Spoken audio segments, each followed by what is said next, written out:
कोई चिंतन नहीं, कोई स्वाध्याय नहीं, कोई विचार नहीं, तो पता नहीं कैसी कैसे। अच्छा ये हो कैसे गया, इसमें हम लोग भी जिम्मेदार हैं। देखो कहीं ना कहीं ऑनलाइन भक्तजन भी ध्यान दे ही रहे।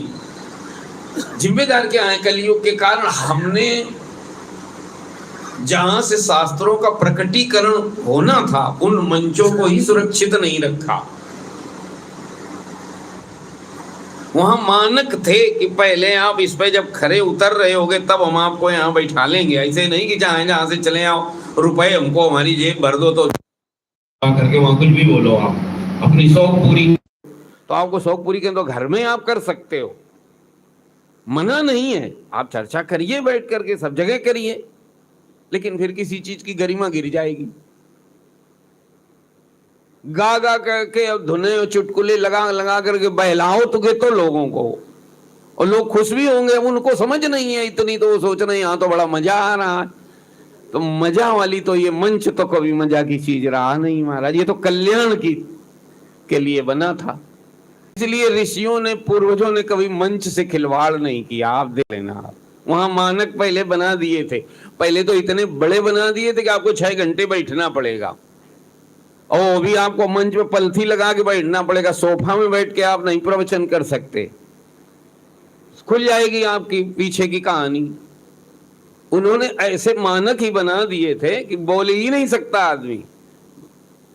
अब वो धीरे धीरे कलयुग महाराज ने ऐसा कर लिया है कि हो गया। तो हम ये कह रहे थे निवेदन ये केवल कर रहे थे, फिर हम अपने शास्त्रों के अपने उन चीजों से वंचित भी हैं। तो फिर हमारी गाय की अवहेलना होती है, फिर विप्रों को गालियां दी जाती हैं, तो उसमें फिर गलत क्या है? जब आपने समाज बनाया ही ऐसा, तो जन सामान्य जानता ही नहीं है ये क्यों कहा गौ माता क्यों कहा जा रहा, पूर्वजों ने गौ को पूजा क्यों पूजा, शास्त्रों में आप समझिए और फिर छोटा सा प्रयोग करिए, आप सब जान जाओगे। इसलिए पूजा आप भी पूजने, आप नहीं पूजते होगे तो आप पूजने लगोगे जी। ये सब साइंटिफिक है, ये ऐसे थोड़ी ना कि हवा में कोई कल्पना कर दी गई। ये सब कोई विप्र आपके संपर्क में आ जाए, दीर्घ काल आप उसको श्रवण करिए, धीरे धीरे आप अपने अंदर परिवर्तन देखिए, विवेक का प्रकटन हो जाएगा, हो के रहेगा जी। लेकिन हम मानक हैं, तो मैं केवल ये निवेदन कर, जो कभी कभी हम सुन लेते हैं ना इस तरह की, तो अब कष्ट तो कहीं ना कहीं होता है, इसलिए हम कभी कभी निवेदन कर भी देते हैं। आज सुनिए, इसमें हम सब लोगों की जिम्मेदारी थी ना। हम लोगों ने बचाव किया, खिलवाड़ किया, किसके साथ? अपने उस मंच के साथ, जो मनोरंजन के लिए नहीं था, जो राजनीतिक के लिए नहीं था, जो केवल पैसे लेने के लिए नहीं था कि आपने कहीं कोई स्थान पा लिया तो आप मनमाने तरीके से मंच का वितरण करोगे, रिश्तेदारों को करोगे और पैसे खाओगे और चाहे जिसको बैठाओगे। तो फिर ये आप गलत कर रहे हैं। ये न्याय, ये पहले कभी पूर्वजों ने इस तरह का क्रियाकलाप नहीं किया।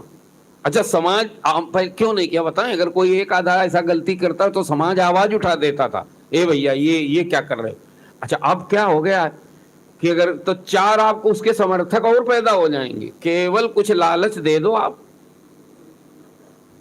जी। तो खो दिया हमने, खो दिया, तो आज परिणाम सामने है। आज इन विप्रों को और इन गायों को आप समझ रहे हो ना,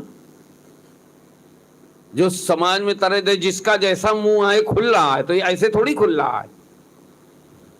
उनके प्रभाव समाज के बीच आने चाहिए थे ना, आने के लिए उनको जगह मिलनी चाहिए थी। आप खुद तो कुछ कर नहीं सकते और बिगाड़ और की है, तो उसके लिए फिर आप आगे की तैयारी भी रखो, और क्या है जी। ये सब हम ही लोगों ने किया है। अब कलयुग के कारण किया, कैसे किया, और जब जब किया, पहले राजाओं ने किया था। जब मुगलों के पहले का अगर आप इतिहास पढ़ें तो राजाओं ने एक गलती बड़ी की थी, कभी आपको बोला होगा। उन्होंने राज्य को निजी संपत्ति समझ करके अपनी संतानों में बांटना शुरू कर दिया। शास्त्रों ने कहा था आप राजा हो, लेकिन आपकी ये निजी संपत्ति नहीं है राज्य। राज्य तो जनता की संपत्ति है, जनता ने आपको राजा बनाया है, तो आप जनता का की सेवा करो, देख रेख करो, पिता तुल्य पालन करो। ये राजा को पिता माना जाता था। और वो अपनी संतान से ज्यादा बढ़ करके प्रजा का पालन करता था। ये शास्त्रों में मानक है। फिर राजाओं ने क्या गलती कर दी, उसको व्यक्तिगत संपत्ति समझ करके बच्चों में बांटना शुरू किया।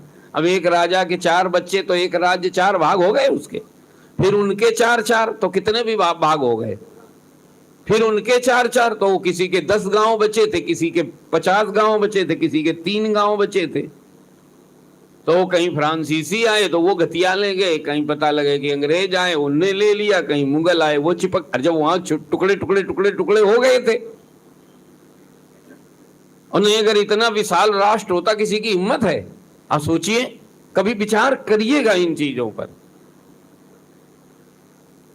जी। आज दूसरी गलती ये हमारा समाज कर रहा है, हो ये रहा है, तो उसके परिणाम सामने मैं ये कह रहा था।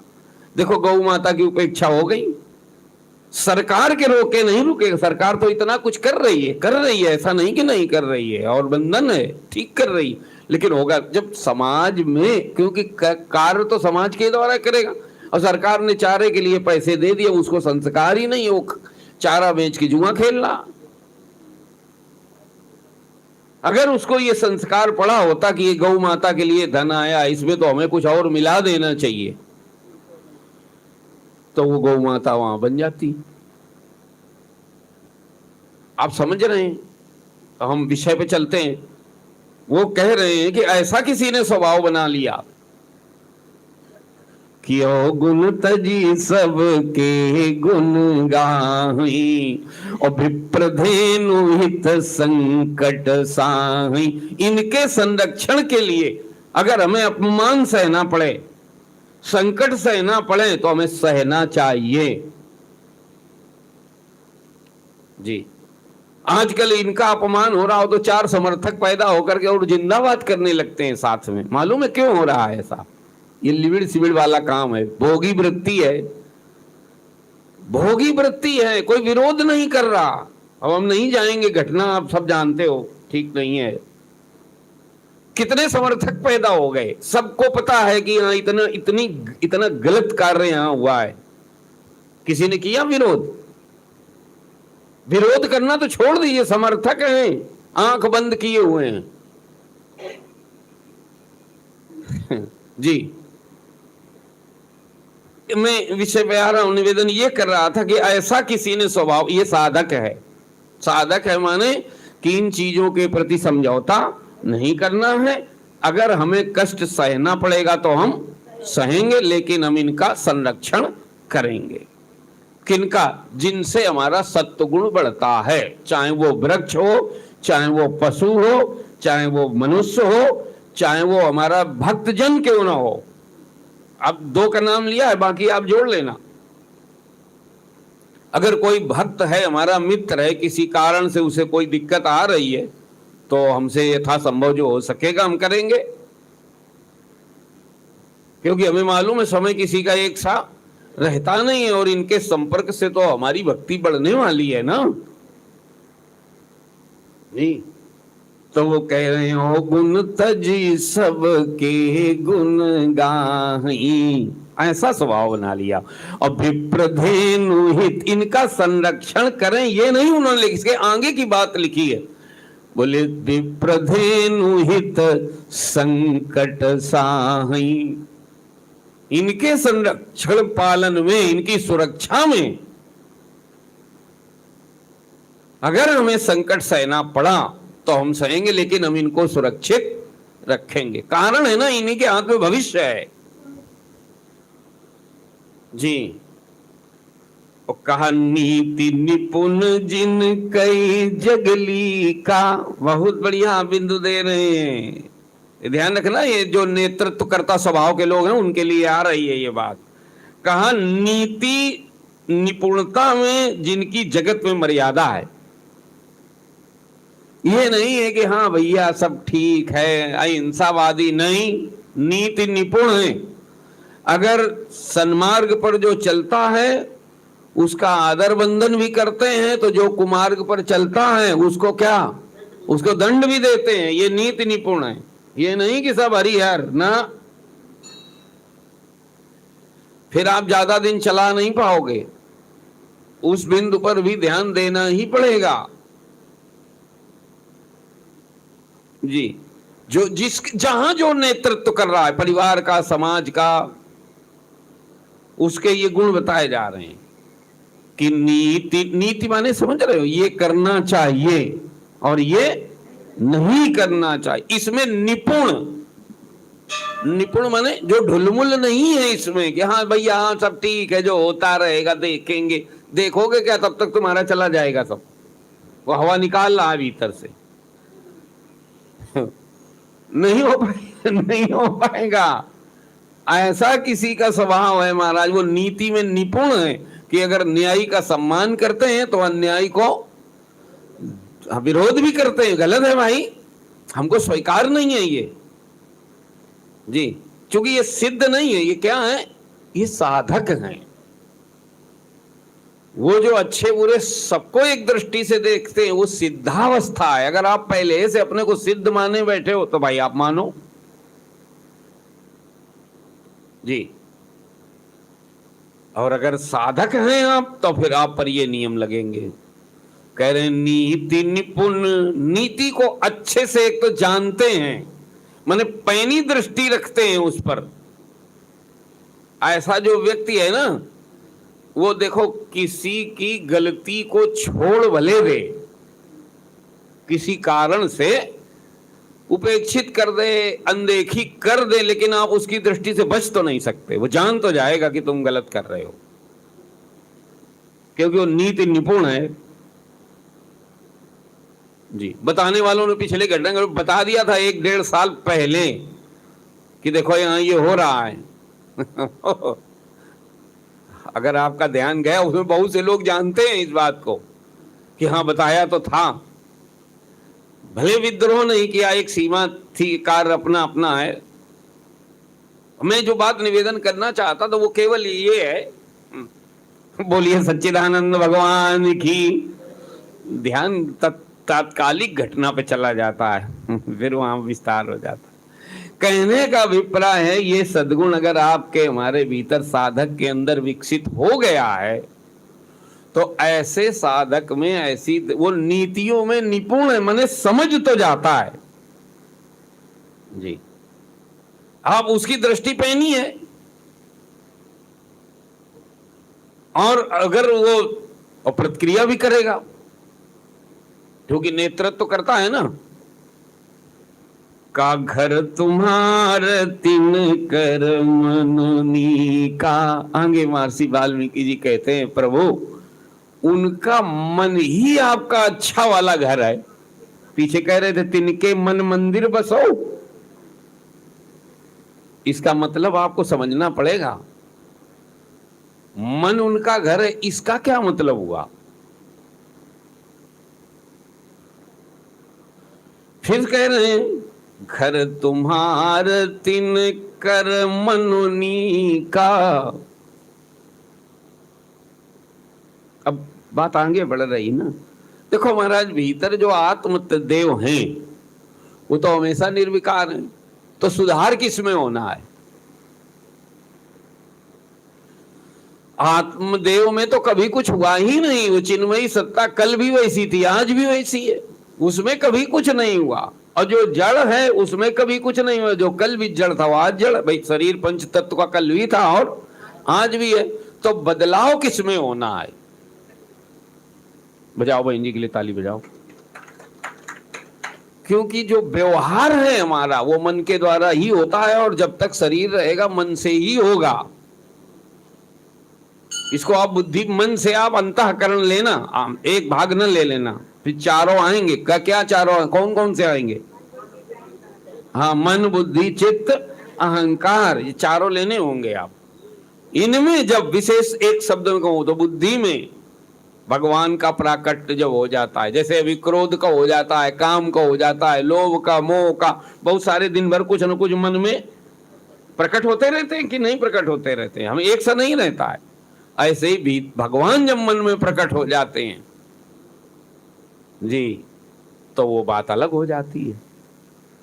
तो कह रहे हैं कि घर तुम्हार तिन कर मननी का। हे प्रभु, ऐसे लोगों का जो मन है ना, वो आपका अच्छा वाला घर है, नीका, माने वहां आप बड़े अच्छे ढंग से रहो। आगे बोलते हैं 11वीं साधना में कहा, गुण तुम्हार समुझई निज दोषा। और उन्होंने यहाँ कोई क्रिया नहीं बताई कि ऐसे कि ऐसे, स्वभाव बता दिया, ऐसा को किसी ने अपना स्वभाव बनाया है जी। बहुत तरीके से बनाया जाता है। आप घर में रह करके, आप धार्मिक आचरण करके, पूजा अनुष्ठान करके बदलाव लाएं। अगर आप इन सारे तरह के स्वभाव एक जगह से चाहते हैं तो उसका नाम सत्संग है। आप सत्संग सेवन करना शुरू कर दो, इनमें से जैसा भी स्वभाव आप चाहोगे वो आपको मिल जाएगा अपने आप जी। किसी ने ऐसा स्वभाव बनाया है, कैसा बनाया है कि गुण तुम्हार समुझई निज दोषा। महाराज अमृत शब्द है। स्वयं में, अभी अपने में कुछ गुण भी दिखाई दे रहे हैं आपको, और कुछ काय ओम भैया, दोनों दिखते हैं कि नहीं दिखते, कि सब गुण ही गुण दिख रहे हैं? जल्दी जल्दी बोलो। तो जिसके भीतर ये विवेक चमक गया कि इसमें जो सद्गुण हैं वो भगवान के हैं, बहुत बढ़िया एक परिणाम होगा। अब आपको अभिमान नहीं आएगा जी, अब अभिमान से बच जाओगे। वृद्धि नहीं हो सकती है, क्योंकि गुण तो होंगे। जहां आपका गुण प्रकट हुआ, और पहले तो आप जी इस मार्ग पर जैसे ही पैर रखोगे तो गुण तो महाराज कुछ न कुछ आने लगेंगे। और जहां आए गुण, और आपने समझा अरे हम बड़े सत्संग करता हैं, और जहां तुम करता बने, माने मैंने किया है ये, बस बस बस बस, सीताराम सीताराम। और अगर ये दृष्टि बन जाए कि जो हमारे अंदर सद्गुण है भगवान की कृपा है, उनकी करुणा है, उनका आशीर्वाद है, गुण तुम्हार, और पकड़िएगा लाइन, समुझई निज दोषा। और जो दोष हैं, जो गलतियां हमसे हो रही हैं, बोले यही हमारी हैं, तो अब इनमें क्या परिवर्तन होगा? आप इनको छोड़ना शुरू करोगे, इनके प्रति आप सजग होना शुरू करोगे, इन्हें आप दूर करना शुरू करोगे। और ध्यान रखना, अगर ऐसी सोच रखोगे तो एक दिन ये दूर हो जाएंगी जी। यहां एक नियम है, आपको बता दें, जिससे आप प्रेम करोगे, आदर करोगे, वो वस्तु धीरे धीरे आपके जीवन में संरक्षित संवर्धित होने लगेगी, आ जाएगी, आ भी जाएगी, और संरक्षित और संवर्धित भी होने लगेगी। और जिसको आप इग्नोर करोगे, अनदेखी करोगे, वो आपके जीवन से धीरे धीरे चली जाएगी, वो चाहे गुण हो चाहे अगुण हो।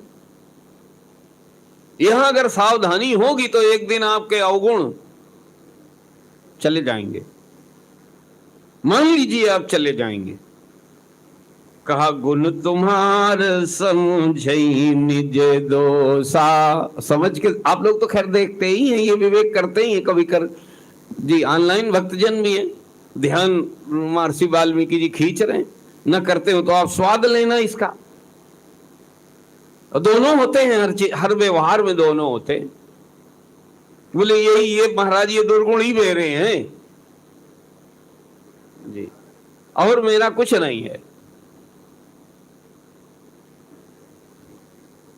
कहा, जे सब भांति तुम्हार भरोसा। अब बात कठिन हो गई है। जिसे आप पर भरोसा है, यहां तक होता तो भी कुछ ठीक था, उन्होंने क्या कहा, सब भांति। अब महाराज क्या करें, महर्षि बोल रहे हैं तो बोले, भगवान के सामने बोल रहे हैं। हमारी बुद्धि आज स्वीकार ना भी कर पावे तो भी आदर तो करना, कम से कम प्रवचन समझ के सुनना चाहिए, राम कथा समझ के सुनोगे तो भी ध्यान रखना, एक ना एक दिन ये चीज आपके भीतर जगह बना लेगी, अपने आप बना लेगी। भरोसा नहीं है आज तो होने लगेगा। आप ऐसे सुनते रहिए, देखना वो घूम घूम के फिर ऐसे छुआ देते हैं, फिर ऐसे घूमेगी कथा, ऐसे आएगी, फिर आपके कहाँ स्पर्श कराएंगे, हृदय पर टच कर देंगे। क्योंकि जो संत वचन है ना, वो मर्म से भरे हृदय स्पर्शी होते हैं, अंदर तक आपको प्रवेश करते चले जाते हैं। रसरी आवत जाते सिल, और कम से कम हम लोगों का हृदय सिल तो नहीं है। जब सिल पे निशान पड़ सकते हैं, सुनिए कह रहे हैं जे सब भांति, तो किसी ने ऐसा, ये उच्च स्तर के लोग हैं, ये शायद 11वीं साधना है ना, तो हाँ ऊंचाई, जैसे जैसे आप चलोगे तो ऊंचे वाले भक्त मिलेंगे आपको। जिसने भरोसा कर लिया भगवान पर, आप सोच लीजिए उसमें निश्चिंतता कितनी होगी। लोग पद का भरोसा करके, धन के भरोसे, ये भी, इनसे भी निश्चिंतता होती है, इन पे भरोसा होने से ऐसा थोड़ा ना। आज जो जीवन है वो तो महाराज यही किसी चीज के भरोसे चल रहा है जी। आज जो हमारा आपका जीवन है, ध्यान रखना, बिना भरोसे के तो जीवन है नहीं। लेकिन जो वर्तमान में है वो भरोसे की बल्लियां लगी हुई हैं हमारे जीवन में। थोड़ा भरोसा धन पर, थोड़ा भरोसा पद पर, थोड़ा भरोसा संबंधों पर, थोड़ा भरोसा अपने वक्तव्य पर, थोड़ा भरोसा अपने कर्तापन पर, थोड़ा भरोसा तिकड़म पर। हाँ हाँ, अरे तिकड़मी लोगों को उसी पे भरोसा। शकुनी को आप पढ़ना कभी, उसे भरोसा था कि हम पांडवों को ठग लेंगे। किस बात पे भरोसा था? तिकड़म पे भरोसा था जी। भरोसा है। थोड़ा भरोसा बच्चों पर होता है कि नहीं है? हमने अपने, जो आपका जो अभी आनंद है ना शांति जीवन की, वो भरोसे की बल्लियों पे टिकी है। अच्छा, कैसे? इसका प्रमाण क्या? प्रमाण ये है कि इनमें से एक भरोसे की बल्ली अगर हटती है तो आप हिल जाते हो। धन आपका है, अगर चला जाए, ये जाने की आशंका हो जाए, तो क्या बात आप कर रहे हो? हिल जाएंगे शुक्ला जी कि नहीं हिलेंगे? हैं? हाँ, आपकी चलता है, भरोसा है आपका कि अभी हमारी बात करवा लें, हम मानना अगर बंद कर दें। बहन जी सही सही बताओ, प्रसन्नता घटेगी कि नहीं शुक्ला जी? सही ईमानदारी से देखो, बोलो, सत्संग की कक्षा है। जो सुख और प्रसन्नता वर्तमान में, जो निश्चिंतता आपकी है, वो बल्लियों पर टिकी हुई है। और विविध जगह आपने भरोसा बांट रखा है, थोड़ा इनसे, थोड़ा इससे, थोड़ा इससे, थोड़ा इससे, और ठीक बांट रखा है, गलत नहीं है। तो बोले फिर सत्संग की क्या जरूरत? भरोसा तो हमको है ही है। बोले सत्संग की इसलिए जरूरत, भरोसा तो तुम्हें है, लेकिन तुम बुच्चों की, आप बुद्धिमान हो, पागल होते तो सत्संग की जरूरत न पड़ती। और आप ये जानते हो कि जिनके भरोसे अभी हमें, ये भरोसे कभी भी जा सकते हैं। इसलिए पूर्ण निश्चिंतता आपके पास नहीं है, होगी भी नहीं, नहीं हो सकती है। क्योंकि चूंकि आप बुद्धिमान हो और आपको अच्छी तरह से पता है कि जिनके भरोसे हम हैं, आज आपका शरीर स्वस्थ है, अच्छी बात है, तो आप आनंद मंगल हो। लेकिन एक चीज कहीं ना कहीं तो किनिन मिनिन अंदर अंदर कर ही रही है, नहीं कर रही है? अगर आगे है ना, ये हो गया तो वो हो गया तो हो ही जाता है। कहा जे सब भांति, एक तरह का नहीं, सब भांति तुम्हारो भरोसा। अब आप देखना इसको कि मेरे प्रभु हैं, सक्षम हैं, समर्थ हैं, सन्निकट हैं, सदैव हैं। इसलिए वो जो भी कुछ करेंगे, चूंकि वो मेरे हैं। इसको एक सरल भाषा पुरानी मदद दें आपको। उन्होंने कहा था घर का परसौआ, एक ऐसे गांव में चलती थी भाषा, कुछ बोलो आगे। अंधेरी रात, शुक्ला जी की लिए ताली बजाओ। इसका क्या मतलब है? इसका यही है, जय सब भांति तुम्हार भरोसा। माने जो परसने वाला है वो मेरा है, और देखने वाला वहां कह दिया गया, कोई उन्हें विरोध करने वाला कोई है नहीं। तो आप समझ रहे हो ना फिर आपकी थाली में क्या क्या आएगा। सीताराम। अब विनोदी बात है, लेकिन आप अपने काम की निकाल लो। इसी तरह से संसार में जो हमारे कल्याण के लिए जरूरत है वो सब किसके पास है? वो भगवान के। और जिन भगवान के पास वो है वो मेरे हैं, तो हमें तो मिलना ही है। एक बात और, हमें उसमें दिमाग भी नहीं लगाना पड़ेगा, चूंकि वो मेरे हैं इसलिए हमारे अनहित वाली कोई चीज हमें दे नहीं सकते। तो जो कुछ वो करेंगे और जो कुछ हमें देंगे उसी में मेरा ये है सब भांति, उसी में मेरा कल्याण होगा। आप सोच लीजिए, काजे ही सब भांति तुम्हार भरोसा। तुम्हार माने भगवान का भरोसा है जी। इसमें देर लगती है, इसमें जो हमने इस पे चिंतन किया कि दुनिया में तो हम भरोसा कर लेते हैं, करना भी चाहिए, ठीक है, कि भगवान पे होता क्यों नहीं है। और इतना हमें बचपन, आखिर हम लोग हिंदुस्तानी हैं, भाग्यवान व्यक्ति हैं, आखिर भारत भूमि में है, कोई साधारण बात तो नहीं है। तो बचपन से ही लगभग ये सब 19-20 थोड़ा बहुत कहीं दाएं बाएं से बोले बेटा भगवान में भरोसा करो, सुना था कि नहीं? बड़े लोग अगर कहीं कुछ अटपटा हो जाए, कुछ जीवन में दुखद हो जाए, तो ये साधारण बोल दिया करते थे, बेटा भगवान पे थोड़ा भरोसा रखो, सब ठीक हो जाएगा। ये भाषा आपने सुनी है जी। तो मैं कह रहा था कि जब किसी को ये भरोसा मिलता है, भरोसा होता क्यों नहीं है, ये बिंदु था ना। कारण है कि जिस पर भरोसा करने के लिए कहा जा रहा है उससे हम कभी मिले नहीं, हमने कभी उनको देखा नहीं, कभी हमने उनसे बात की नहीं, और हमारा एक स्वभाव पड़ गया है। क्या स्वभाव पड़ गया? कि हम देखे, जिनको देखते हैं, सुनते हैं, जिनके साथ रहते हैं, जिनसे बात व्यवहार कर लेते हैं, उन्हीं पे हम भरोसा कर पाते हैं। क्योंकि वो भगवत तत्व, परम तत्व अपरोक्ष है, इसलिए वहां भरोसा नहीं हो पाता। इसीलिए गुरुओं की जरूरत पड़ती है, अन्यथा गुरु की आवश्यकता। अच्छा, अन्य सभी जगह भरोसा करने में आपको गुरु की जरूरत पड़ती है? बताएं आप भाई, जितनी जगह आपने भरोसा किया, राधे भैया करते हो कि नहीं? मनोज पे करते हो? करना ही पड़ता है, नहीं करोगे तो जाओगे कहां? तो क्या गुरु की जरूरत पड़ी थी संतान पर या भाई पर या किसी पर या पत्नी पर भरोसा करने की? सब जगह आपने भरोसा किया कि नहीं? लेकिन भगवान पर भरोसा करने के लिए गुरु की जरूरत क्यों पड़ती है? और ये सही है कि जब तक नहीं मिलेगा मार्गदर्शन आपको कहीं से, तो आप नहीं कर पाओगे, क्योंकि इसमें दो चीजें चाहिए। एक दृष्टि चाहिए, मार्गदर्शन चाहिए, दूसरा साहस चाहिए। वो कोई संत ही आपके अंदर साहस भर सकता है जी। और वो साहस, वो दुनियावी साहस नहीं चाहिए, आध्यात्मिक साहस चाहिए, दिव्यता का साहस चाहिए, मर्म स्पर्शी साहस चाहिए जी। धीरे धीरे भरोसा हो जाता है। कह रहे हैं कि जिन्होंने ऐसा कर लिया है, कैसा कि गुण तुम्हार समझई निज दोसा, और जे सब भांति तुम्हार भरोसा, राम भगति प्रिय लागई जेहि, राम भगत प्रिय लागई जेहि। बड़ी बात आ रही भैया,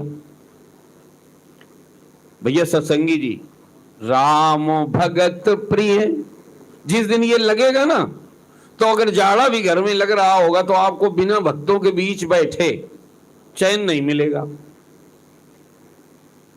क्योंकि भक्तों के बीच अगर आप बैठोगे तो देख लेना, इसीलिए भक्तों का निमंत्रण किया जाता है, बुलाया जाता है। और पूर्व में जहां जहां भागवत कथा वो सब में वर्णन, बड़े बड़े ऋषि मुनि बुलाते हैं, भैया आओ जी। क्योंकि अगर कोई भक्त आपके आसपास बैठा, हल्के में न लेना आप उसको, उसका ओरा वो, भले ही वो कम ज्यादा कुछ भी हो। देखो, अगर वो भक्त नहीं होगा बिल्कुल, तब तो वो आएगा नहीं, आ भी जाएगा तो ज्यादा देर वो आपके पास, वो तो बैठना नहीं। अब अगर वो बैठ गया है तो कम या ज्यादा कहीं न कहीं उसमें कोई संस्कार तो है, आप मान लेना।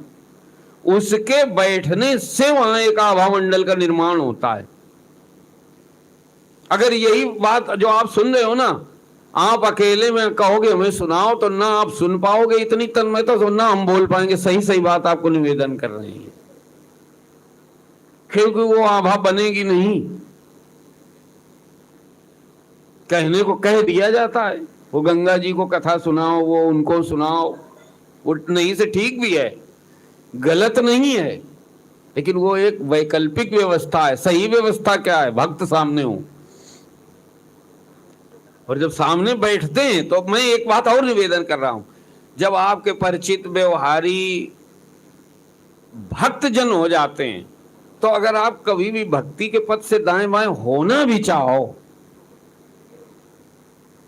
तो फिर हाँ, कोई सुधा बहन जी आ जाएंगी कहीं न कहीं से घूम के, अरे वहां कथा हो रही, कथा सुनने चलो। आपका नहीं भी मन होगा, जल्दी जल्दी बोलो तो जाना पड़ेगा, क्योंकि अब वो आ गई। हाँ, क्योंकि वो आ गई तो आप पे प्रेशर हो गया, आपका कम मन था। अच्छा, तो वो मन में बल ज्यादा कहां से हो गया? वही जो भक्त आ गए उनके हो गया, नहीं मन था, आप चल दिए। ये बड़ा लाभ होता है जी। इसलिए भक्तों का आमंत्रण निमंत्रण किया जाता है, प्रयास पूर्वक किया जाता है, सन्मार्ग पर चलने के लिए जरूरी है जी। हमें वो हनुमान जी महाराज की पंक्ति ने बड़ी मदद की थी, अभी भी हमें याद रहती है। उन्होंने कहा, विभीषण से तो हम जानबूझ करके पहचान बनाएंगे, ऐसन हठ करी हो पहचानी, क्योंकि ये भक्त हैं। सन्मार्ग पर महाराज भक्त से बड़ी मदद मिलती है, केवल पैसे की नहीं, आप ले लेना, बहुत प्रकार की, आप जान नहीं पाओगे इतनी प्रकार की जी। तो कह रहे हैं बहुत बढ़िया का कि राम भगति प्रिय लागई जेही, जिसे भगवान के भक्त प्रिय लगने लगे। तो एक बात और भी, अब उसे चटुकार प्रिय नहीं लगेंगे, और भक्त नहीं प्रिय लगेंगे तो कौन प्रिय लगेंगे आपको बता दें? हाँ, चापलूस या स्वार्थी, जिनसे आपका काम बन रहा होगा, बस वही ढूंढते रहोगे जी, क्योंकि इनसे काम निकलना है भाई, तो काम ही जीवन भर निकालते रहो, और क्या है जी। वो एक अलग क्षेत्र है, लेकिन अगर आपको भजन की ओर बढ़ना है, धीरे धीरे धीरे धीरे ऐसा स्वभाव बन जाता है। अगर आप सावधानी रखें ना, धीरे धीरे धीरे धीरे आपके व्यवहारी, आपके रिश्तेदार, आपके बैठने उठने वाले, यहाँ तक कि आपके हंसी मजाक करने वाले, वो सब भक्त ही एक दिन दिखाई पड़ेंगे।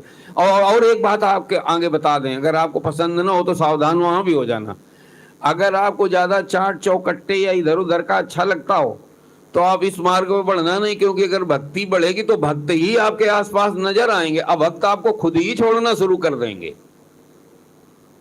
आपको जो इधर उधर के हैं चाट चौकट्टे, वो पसंद आपको खुद ही नहीं करेंगे, आप चाहो भी। एक समय ऐसा आ जाए, अरे बोले वो शिवाकांत दुबे, नहीं नहीं, उनके पास तो जब भी जाओ ना तो वो रामायण की बातें करने लगते हैं। अरे वो तो बड़े भगत बने घूम रहे हैं लो। तो अगर आप थोड़ा व्यवहार बनाए रखना चाहते हो तो ज्यादा गहराई में ना उतरना, नहीं वो छोड़ देंगे आपको, ये पक्का है जी। तो कह रहे हैं राम भगति प्रिय, क्योंकि आपका स्वभाव देर सवेर ऐसा होने लगेगा, आपको वही प्रिय लगेंगे। कौन? जो भक्त हैं, और वो कोई भी होगा, चाहे वो रिश्तेदार हो चाहे ना हो, पड़ोसी हो चाहे ना हो, जहां होगा भक्त आपको अच्छे लगेंगे। कहा रहा, और आप समझ लेना जब ऐसा बढ़ने लगे, हमें भक्त अच्छे लगने लगे, तो आप समझना कि अब भक्ति बढ़ रही, हम सही दिशा में हैं। ये मानक हैं, ये मील के पत्थर हैं। राम भगत प्रिय लागई जय जेही, और कह दिया 1.5 चौपाई के बाद, तेयूर बसो सहित वैदेही। हे प्रभु, आप उनके हृदय में जी प्रकट हो जाओ।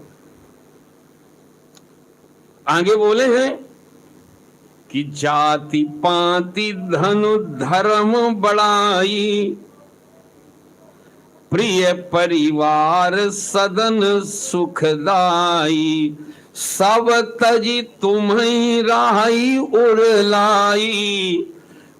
तेही के हृदय बसो रघुराई। 1.5 चौपाई यहां भी लगी है। आधे में तो वो कह देते हैं ना यहां प्रकट हो जाओ, वर्णन कितने में है? 1.5 चौपाई में। ये जो सन्यासी वृत्ति के लोग होते हैं उनके लिए है ये, जिनमें छोड़ देने की पावर होती है। सब में अलग अलग स्वभाव है, हमने आपको निवेदन किया ना, सबका स्वभाव अलग अलग तरह का होता है।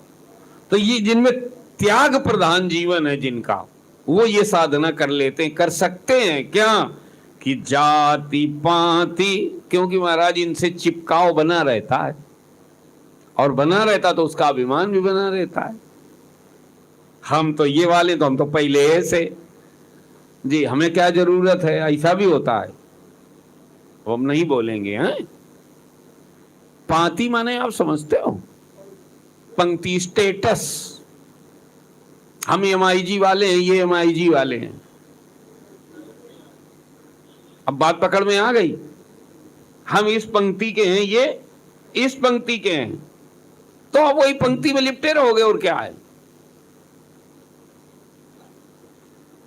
इनमें से अगर किसी के प्रति आसक्ति आपकी है तो मन आपका खाली ही नहीं है आगे जाने के लिए। भाई मन आपका कहीं पे लिपटा हुआ है, तो भगवान की ओर बढ़ेगा कौन? बढ़ना किसको है, सुधरना किसको है? मन को। वो उपलब्धि ही नहीं है। तो कह रहे हैं कि जाति पाति धन, धन तो आप समझ ही गए, और धर्म कर्तव्य निष्ठा, और बड़ाई, बड़ाई आप समझ रहे हो ना, प्रतिष्ठा जी, और प्रिय परिवार। कठिन होता जा रहा है महाराज। परिवार नहीं उन्होंने कहा, क्या कहा? क्योंकि देखो दुष्ट परिवार हो तो छोड़ ही दोगे, नहीं छोड़ के भगोगे। अच्छे अच्छे भगते हैं, देखो पीछे आप कथा सुनते हो भागवत में, आत्मदेव जी महाराज छोड़ के भगे कि नहीं भगे? बड़े बड़े यहां भी भगते हैं। किसको? दुष्ट परिवार को। लेकिन ये दुष्ट परिवार को छोड़ दिया, इसमें आपकी विशेषता क्या है?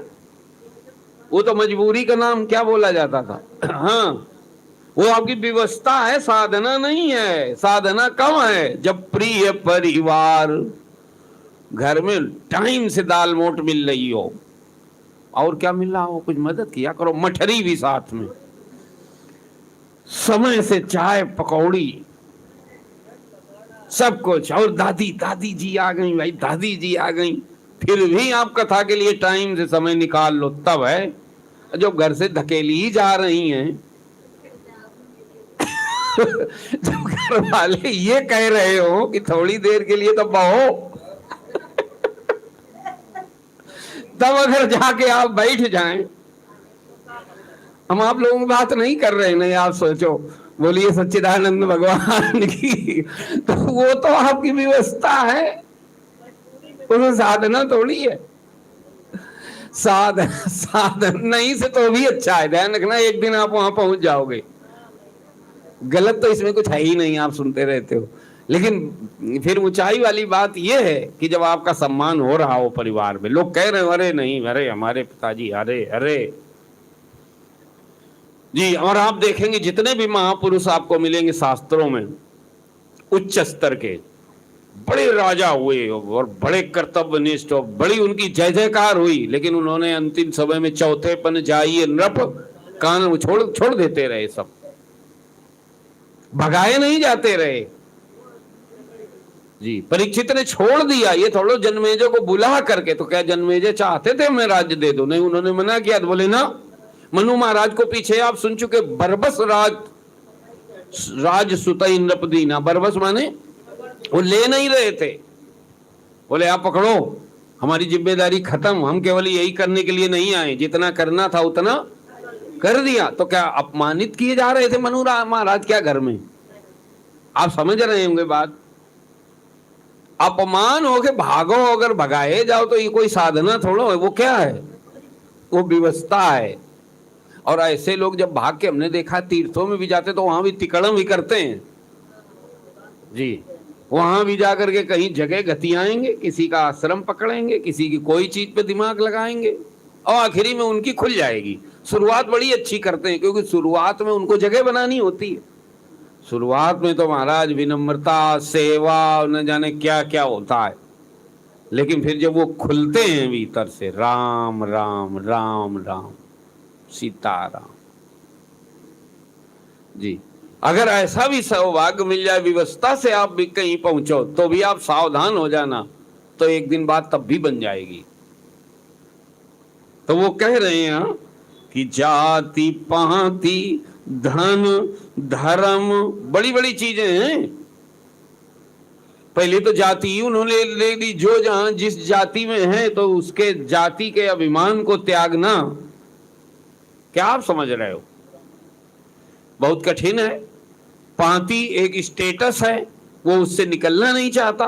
धन, राम राम, धन के प्रति आसक्ति, मालूम है आपको, बताएं, धन के प्रति जब आसक्ति होती तो बड़े बड़े विद्वान महाराज बुढ़ापे तक कैरियर बनाया करते हैं। एक काम बंद करके आए, कहीं से रिटायर हो गए, बोले अब इधर कथा करना शुरू करो चारों तरफ, तो घूम के भजन नहीं करेंगे, पीछे से क्या वृत्ति है, वही धन। अब यहां से कैरियर बनाओ, या कहीं से रिटायर हो गए, कहीं से कोई काम हो खत्म हो चुका है, मैंने वहां से अब थोड़ा मन बदला, लेकिन दिमाग कहां लग गया कि ये चीज ही ऐसी है। इसीलिए महापुरुषों के सानिध्य में साधना आगे बढ़ती है, नहीं तो व्यक्ति कहीं का कहीं अटक जाता है, वो कट से अटक जाएगा। शास्त्रों का सानिध्य अगर ना हो तो महाराज वो कहीं अटक भटक जाएगा, कहीं भी। का जाति पाति धन, ये धन तीसरा बिंदु बहुत बड़ी चीज है। बुढ़ापे तक लोग यही दिमाग लगाते रहते हैं, अब कौन सा व्यापार करें। देखना रिटायर होने के बाद फिर से नौकरी करेंगे, या फिर से कोई व्यापार कोई धंधा, बोले अब हम क्या करेंगे, अब हम बीमा वाला खोल लेंगे, तो कर ही सकते हैं, 4 लोग घर में आते हैं, और घर में बैठ के क्या करेंगे 4 पैसे। तो किसी के पास रोजी रोटी की व्यवस्था ना हो, वो अगर ऐसा कर रहा है तो ठीक भी है, लेकिन कई बार भरा पड़ा है। हाँ, अब कई बार तो महाराज हमें तरस तब आता है जब विद्वान हैं जी, कहीं अटके रहे, अब बाद में उस अपनी विद्वता के जरिए अब बोले अब बुढ़ापे में मुरारी बापू बनना है, तो उसे क्या करेंगे, पीछे वृत्ति वही है कि अभी अब लाखों में कमाए, अब करोड़ों कमाएंगे, उतरो। सोच वही है और कुछ नहीं है। लोगों की आंखों में धूल झोंकेंगे, बताएंगे, अब क्या बताएंगे, अब बताएंगे रामायण सुनानी है, भागवत सुनानी है, वो आपको ये करना है, वो आप हमको धर्म का प्रचार करना, कोई प्रचार प्रचार नहीं करना है। अब भी वही चीज लगी हुई है अंदर, क्या, धन। जिनकी छूट गई है प्रणाम करता हूं, कोसने के लिए नहीं है, सावधानी के लिए है, ये बहुत देर में छूटती है, नहीं तो हर जगह वही तिकड़म लगाता रहता जी। कहा जाति पाति, और फिर होता क्या, वो खर्च हो जाए, खत्म हो गई बात। हमने देखा है ऐसे लोगों को महाराज, कि सब कुछ है, सारी व्यवस्थाएं, अब कहीं कथा के नाम पे, कहीं गौशाला के, कहीं वो ये करेंगे, कहीं वो फलाना ढिमका, कुछ नहीं है। समझने वाले सब समझ जाते हैं। आप किसी को बरगला सकते हो, जिनको बरगला सकते हो, जिनके पास दृष्टि है वो सब देख लेते हैं अंदर तक कि आपके पीछे है क्या, और अगर ये वाला लेके है तो देर सवेरा आप वही खर्च हो गए, और कोई दिक्कत नहीं है, वही खर्च हो जाओगे। अपने साथ अन्याय कर रहे हो, दूसरे के साथ अन्याय कर ही क्या सकते हो। हाँ, होशियार जरूर हो, पीछे कुछ तो लोगों को बरगलाने में चातुरी आपकी काम कर जाएगी, अच्छे अच्छों को घुमा तो दोगे, लेकिन उनका कुछ बने बिगड़े तो हमारा जरूर बिगड़ेगा। क्या कह रहे हैं कि जाति पाति धन और धर्म जी, ये सब बड़ी चीजें हैं। आप जानते हो कि हम इस धर्म में, चाहे वो धर्म गड़बड़ भी क्यों ना हो, लेकिन नहीं छोड़ना है, क्योंकि धर्म की आसक्ति लग जाती है। अब बड़ाई, ये तो महाराज प्रतिष्ठा, अब आपको कहीं पे कोई प्रतिष्ठा मिल रही, सम्मान मिल रहा है, भले ही कल्याण ना हो रहा हो, लेकिन छोड़ नहीं पा रहे हैं। क्यों? क्योंकि वहां हमने देखा है महाराज ऐसे लोगों को कि अगर आप उनकी थोड़ी इज्जत प्रशंसा कर दो तो चाहे जो कुछ करा लो तो सब करते हैं, लेकिन अगर उन्हें कल्याण वाली बात बताओगे तो उनको रस वहीं आएगा, कहां, जहां प्रतिष्ठा मिल रही है। अब उससे उसमें गड़बड़ी क्या? देखो, प्रतिष्ठा भी कोई किसी को ऐसे नहीं मिलती है, आपको ये भी आप निवेदन कर दें। यहाँ बात ऊंचाई पे हो रही है। प्रतिष्ठा प्राप्त करने के लिए भी आपने कुछ न कुछ वहां पे आप कर रहे होंगे, समय दे रहे होंगे, या कोई सेवा दे रहे होंगे, या कुछ दे रहे होंगे। तो इसे छोड़ने की बात क्यों कही जा रही? सब तजी, क्योंकि प्रतिष्ठा का आप करोगे क्या? प्रतिष्ठा से आप अपने मन में कल्याण थोड़ा हो जाएगा उससे, इसलिए वो कह रहे हैं। तो प्रतिष्ठा छोड़ने का महाराज बल जल्दी से पैदा नहीं होता है। इसीलिए हम कह रहे हैं ना कि ये उन वृत्ति वाले लोगों के लिए ये साधना है जिनमें त्याग प्रधान जीवन है, थोड़ा संन्यास प्रधान जीवन है, जो छोड़ने की का भी जिनमें विवेक है कि हम इसका क्या करेंगे। इनकी प्रतिष्ठा, ये वाहवाही अगर कर भी रहे हैं, हमें सम्मान दे रहे हैं, मान लो तीनों टाइम पैर पकड़ रहे हैं, तो उसे होना क्या है ये तो बताओ। हमारा तो टाइम ले ही रहे हैं ना, हमारा टाइम तो खर्च कर ही ले रहे हैं, और इनके पैर 3 बार पकड़े चाहे 6 बार, हमारा होगा क्या ये बताएं। ऐसे भी हमें महाराज लोग मिले हैं, उन्होंने बताया है, हमने कहा भैया आप जानो इसका, अब हम क्या कह सकते हैं। छोड़ नहीं पाते वो उस इज्जत को, क्योंकि वो इज्जत इतनी बढ़ रही है। ये एक जगह की बात नहीं है, कहीं भी फंसाव हो सकता है। कह रहे हैं कि जाति पाति धन धर्म बड़ाई और प्रिय परिवार, आप सुन चुके। एक बात और बोले, सदन माने घर, वो भी सुखदाई। अब आप समझो भाई इस बात को। सुखदाई माने, अब जैसे आप सत्संग में जाओ तो यहाँ तो भाई ज्यादा से ज्यादा व्यवस्था बना दी गई है, वो भी है ना। मिश्रा जी ने बड़ा 3-5 करके कूलर वूलर सब इसीलिए लगा दिया है कि अटपटापन न लगे भाई। लेकिन घर में जो एयर कंडीशन में रह रहा है वो वाली सुविधा तो जल्दी जल्दी बोलो नहीं है। अब अगर कोई सोचे कि भाई हमारे तो घर में तो इतना अच्छा है, तो वो यहाँ बैठ पाएगा? जल्दी जल्दी बोलो, अब नहीं बैठ पाएगा। सदन सुखदाई, सुख देने वाला घर का सब तजी, ये सब छोड़ करके तुम ही रहाए और लाई। अब इसको आपको गहराई से पकड़ना पड़ेगा। हृदय से इन सबको छोड़ करके जो आपको हृदय में प्रतिष्ठित करता है, इसका क्या मतलब हुआ? हृदय से छोड़ना क्या है? घर को हृदय से छोड़ा जाता है जी। हृदय से छोड़ने का मतलब इनके प्रति जो सुख बुद्धि है, जो आसक्ति है, उसको छोड़ने की बात, घर छोड़ने की बात नहीं कही जा रही है। इनमें जो आसक्ति है कि इनके बिना तो हम, इसको छोड़ देना है। अगर भगवान का भजन इसमें बैठ के हमारा हो रहा है बढ़िया, तो एयर कंडीशन में बैठने से बुराई क्या है? आप बैठ के लो, आनंद लो, कोई उलझन नहीं है। अगर भजन बढ़ रहा है और सहजता से कोई सुविधा आपको उपलब्ध है, तो आप आनंद ले सकते हो, मना नहीं है। लेकिन अब ये ना हो कि हमें चूंकि सुविधा नहीं मिल रही इसलिए भजन छोड़ देंगे, तो फिर ये साधना लायक कभी हम। सुविधा मिल जाए अच्छी बात है, लेकिन नहीं भी मिलेगी तो भी हम सुविधा के कारण अपने भजन के साथ समझौता, अब बात पकड़ में आ रही है, नहीं करेंगे जी।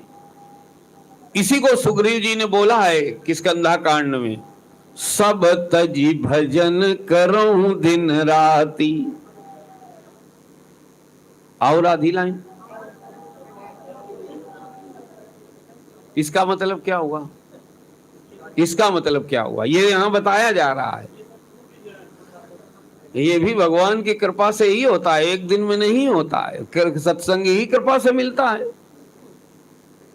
अब प्रभु कृपा मांग कर रहे हैं किस बात की? ऐसी हमें सामर्थ्य, क्योंकि एक त्याग के लिए महाराज एक क्षमता चाहिए, एक अलग तरह की सामर्थ्य चाहिए। विभीषण में वो नहीं थी। हनुमान जी ने कथा सुना के पैदा की उनमें, कहां छोड़ पा रहे थे लंका को? अब इतना बढ़िया घर, सोने का घर छोड़ना पड़े, अब क्या समझ रहे हो? इतना बड़ा पद था लंका में, वो प्रधानमंत्री थे लंका के, हैं? तब हनुमान जी महाराज ने कहा यही गलती कर रहे हो।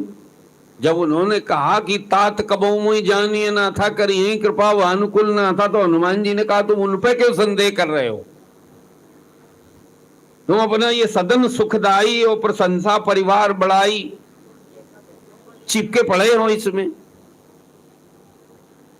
थोड़ी सेवा करो, आगे बढ़ो, भगवान कृपा कर देंगे। और जैसे उन्होंने थोड़ी सेवा, विभीषण ने पहले थोड़ी ही सेवा कर पाई थी, बड़ी हिम्मत जुटा के, कौन सी?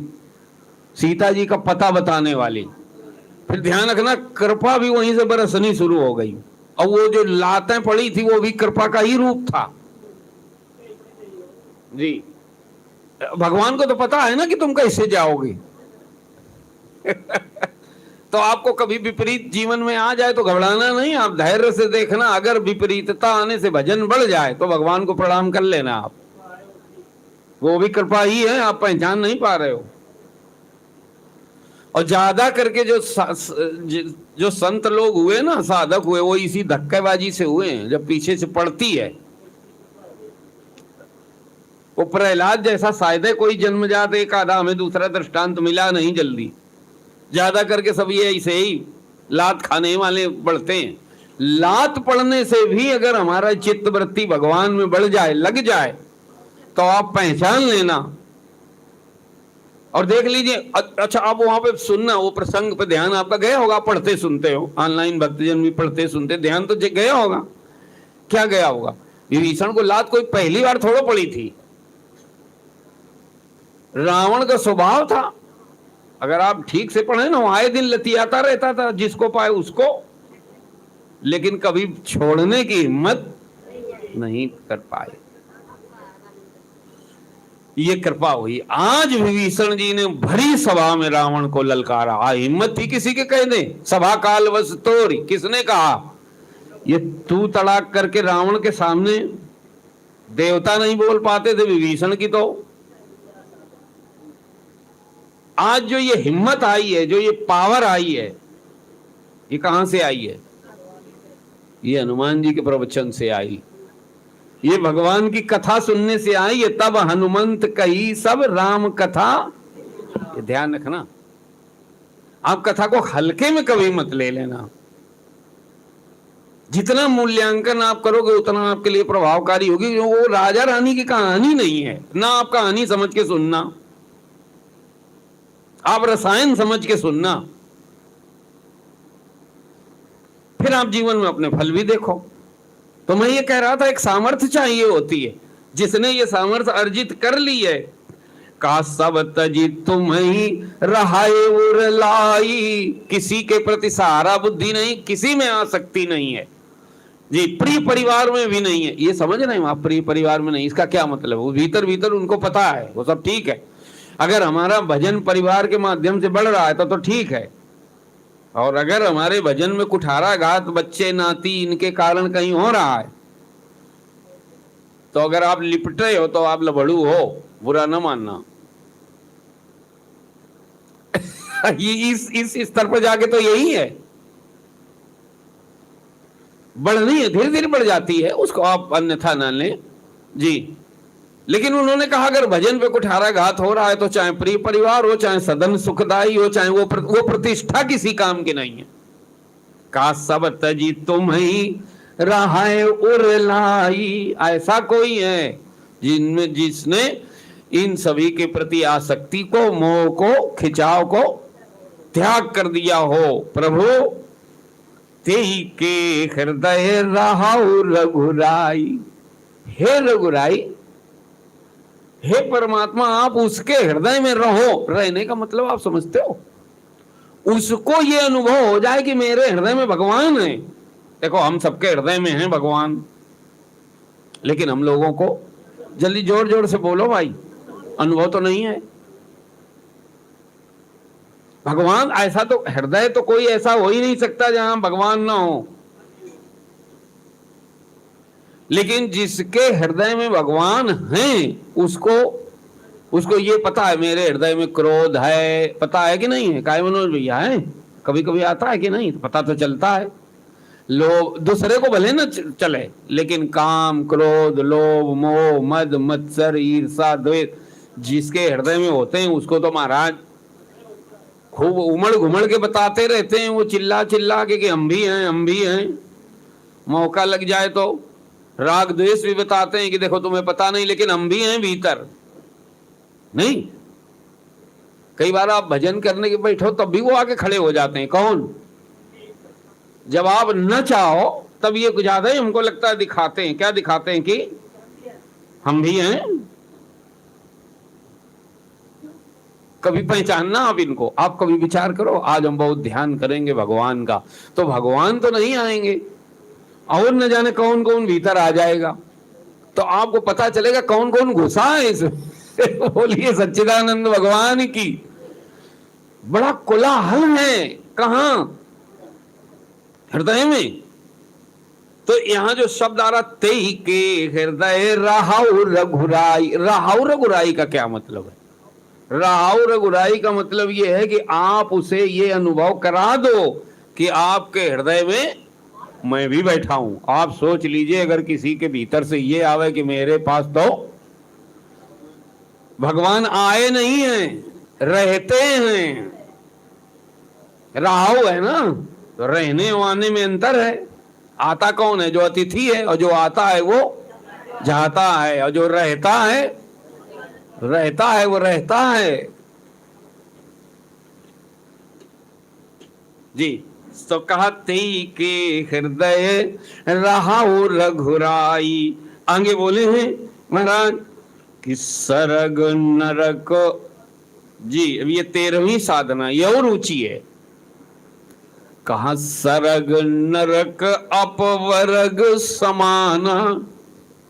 किसी ने सत्संग करते करते, अच्छे लोगों की सन्निधि पा करके, भजन करके, सत्कर्म करके, धर्म निष्ठा पालन करके ऐसा अंतःकरण बना लिया है।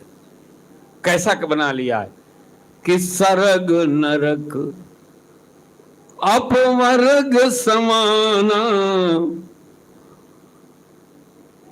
जहां तहां देखी धरे धनु बाना। माने वो जहां भी देखता है उसे भगवान दिखाई देते हैं। जहां भी देखता है, जी, जित देखो उत श्याममयी है। बहुत बढ़िया है। अब जब उसको भगवान ही दिख रहे हैं तो उसके लिए नरक क्या और स्वर्ग क्या, और मुक्ति क्या और बंधन क्या? और केवल भगवान दिख नहीं रहे हैं, धरे धनुबान। धरे धनुबाना का मतलब क्या होता है? अब देखो, ये शास्त्र जो है ना ऐसे ही बात लिख देते हैं, धीरे से उनके शब्द जो हैं वहां उसको ऐसा दिखता है कि भगवान हैं, केवल हैं नहीं, ये तो हम लोग भी जानते हैं। धरे धनुबाना माने सक्रिय हैं। जी, प्रभावी हैं ये कहा जाएगा। ऐसी दृष्टि प्रभावी। जब भगवान प्रभावी माने, मान ले कोई व्यक्ति है, चलिए, लेकिन अब आपको कोई कष्ट आ रहा, लेकिन वो व्यक्ति सो रहा है, तो जी, तो आपको भय कहीं बना रहेगा, ऐसा ना हो हमारे ऊपर ये तकलीफ पड़े, लेकिन ये तो सो रहे हैं, तो आपको निर्भयता नहीं आएगी। लेकिन अगर वो व्यक्ति जग रहा हो तो हाँ, पकड़ा जाए। तो वो देखता ये है, देखो भगवान तो अभी हैं, जहां आप देखो वहां, लेकिन प्रभावी नहीं है हमारे लिए।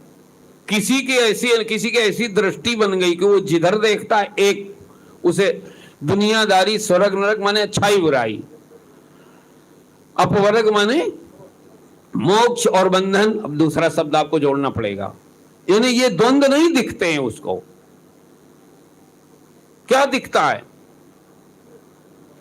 का जहां तहां देखी धरे धनुबाना, उसे भगवान दिखते हैं। ये महाराज बहुत बढ़िया है। क्या करें, जितना हम सरल कर सकते हैं प्रयास कर रहे हैं। उसकी दृष्टि अधिष्ठान तत्व पर है। जी, मैंने उसी परमात्मा से, वो परमात्मा से ही ये वो सारा एक अधिष्ठान पर ये हमारा सारे द्वंद्व स्फुरित हो रहे हैं। है नहीं, क्या हो रहे हैं? स्पंदित हो रहे हैं, आप कह लीजिए। एक अधिष्ठान पर ये सारा कुछ अध्यस्त है। सरल करना चाहो तो आप कर लो, एक पर्दे पर सारी पिक्चर, तो वो जो देख रहा उसकी दृष्टि ऐसी बन रही, वो पिक्चर पर दिमाग नहीं है उसका, किस पे है? पर्दे पे है। धरे धनुबाना का अर्थ क्या आएगा कि वो जो सक्रियता दिख रही है वो इन्हीं के कारण दिख रही है। इतनी पावर है किसी में कि उपस्थिति मात्र से ये सारा संसार, सब कुछ, यहां लोग जी रहे हैं, मर रहे हैं, सब हो रहा है, आ रहे हैं, जा रहे हैं, सब कुछ हो रहा है। कोई है, कोई विद्यमान मात्र है, उपस्थित मात्र है। तो ऐसे साधक की दृष्टि केवल उस पर है, द्वंद्व पर नहीं है, आने जाने वाली चीज पे नहीं है, कि जो स्थायी है। अब तो बात पकड़ में आ नहीं है। और उसका प्रभाव उसकी दृष्टि में, यार देखो कितने महिमावंत है, होने मात्र से। बोले हाँ, होने मात्र से यहाँ जो 3 काम हो रहे हैं, 3 काम यहाँ क्या होते हैं? उद्भव, स्थिति और संहार, ये 3 ही होते हैं। 3 नहीं, क्या 3 ही, चौथा यहां कोई काम और होता नहीं है। क्या कोई चीज उत्पन्न हो रही है, कुछ समय तक वो रहती है और उसके बाद वो खत्म हो जाती है। अच्छा बताओ, इसे आज चौथा और क्या हो रहा है यहां, बताएं आप। 3 ही हो रहे हैं।